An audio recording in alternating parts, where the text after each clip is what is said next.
I am Leonore, and I was there. Before castles became postcards, before stone streets, before the Middle Ages turned into fantasy. I walked through these cities when they were still alive, and there was nothing poetic about them.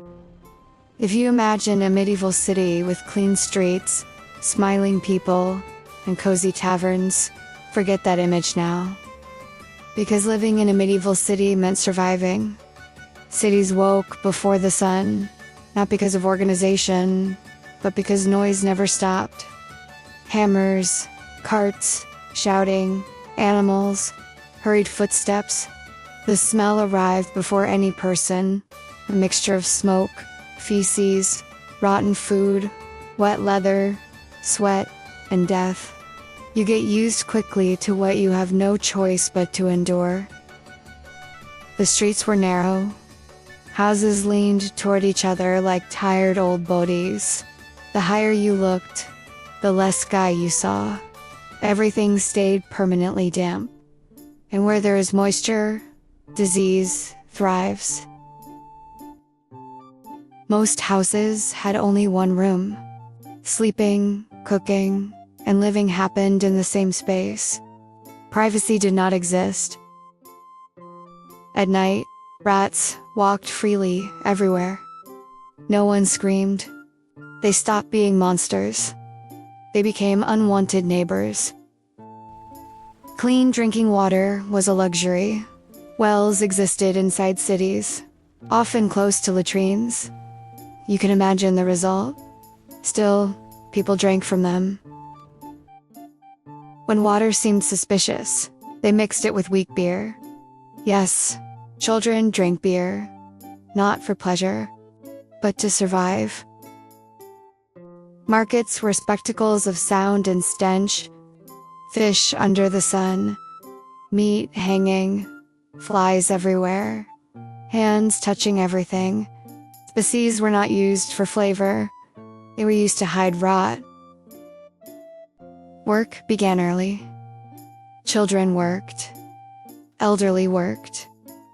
The sick tried to work, because those who did not work did not eat.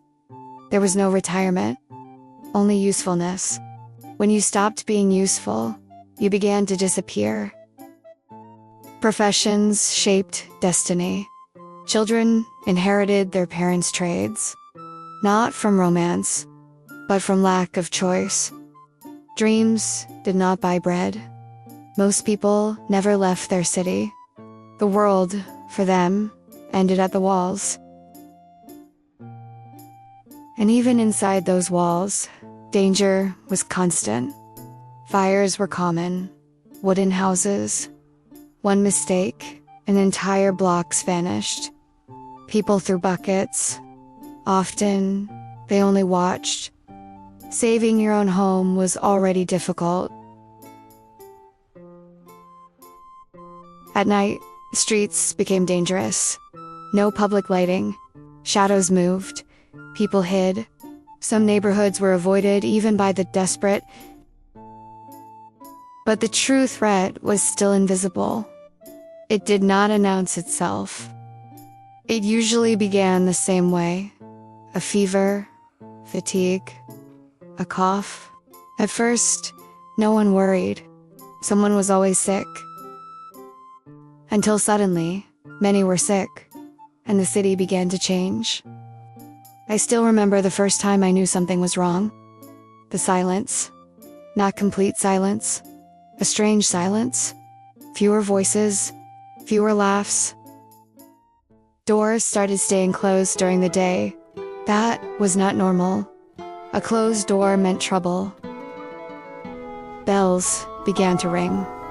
At first, occasionally, then every day, then constantly. They did not call for prayer. They rang for death. When disease spread, the city entered another state of existence. Smaller markets, fewer goods, because those who produced were sick or dead. Houses were marked, silent warnings. Here there is disease. Here there is death. It protected no one. It only organized fear. The sick were rarely treated. There were no hospitals like you imagine. There were places where people were put together to die. Mixing the sick only sped the end. But no one knew. Healers tried herbs, bloodletting, prayers.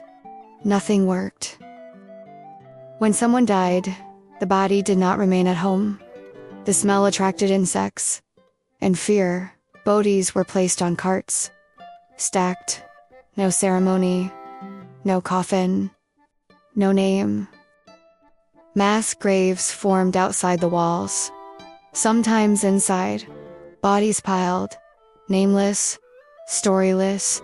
Gravediggers worked until they collapsed. When they collapsed, they joined the pit.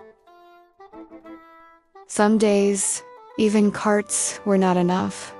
Bodies lay in the streets, covered with cloth, waiting. Animals thrived. Where humans died, they found feasts. The city began to look like a decomposing organism. And yet, some people kept living, because stopping meant dying faster. Fear did not paralyze everyone. For some, it became routine. Religion grew stronger. Processions, screaming, requests for forgiveness, public flagellation. People whipped themselves, believing God was punishing the city. Others needed someone to blame, witches, foreigners, healers, lonely women. Anyone would do. Violence grew. Not all deaths came from disease. Many came from despair. When the wave passed, and it almost always did, the city was never the same. Empty houses, trades without heirs, quieter streets, fewer children, fewer laughs, children without parents, parents without children. Slowly, new people arrived. Migrants, survivors, orphans. Life reorganized itself. Always. That is what impresses me most. Not the horrors, not the screams, not the bodies, but persistence. The stubborn human ability to continue, to wake up, to stand up, to search for bread, even when everything says it is over. You romanticize castles, but forget smoky kitchens, boiling dirty water, soot on skin, the smell of old grease on walls. You romanticize grand halls, but forget cramped rooms, straw mattresses, insects, cold that pierced bone. You romanticize nights, but forget heavy armor, infected wounds, fear before battle, bodies left in mud. You romanticize shining swords, but forget trembling hands holding them. You also forget open sewers and rats everywhere. You romanticize taverns, but forget hunger, real hunger, the kind that makes thinking difficult, the kind that makes people fight over scraps. Living in a medieval city was not adventure, not a journey, not a heroic tale. It was daily resistance, waking tired, working tired, sleeping tired, accepting loss as routine, burying acquaintances, watching neighbors disappear, moving forward without understanding why. And yet, people kept singing, even without good reasons. They drank, not to celebrate, but to forget. They told stories about better days, about worlds that perhaps never existed. They laughed at small things, without knowing why, because laughing, even briefly, was defying death. They slept, because while someone still dreams, humanity still breathes. I saw cities born. I saw cities rot. I saw cities rise again. And if I learned anything, It is that the past is never as distant as you think, it only changes clothes. But that is a conversation for another night.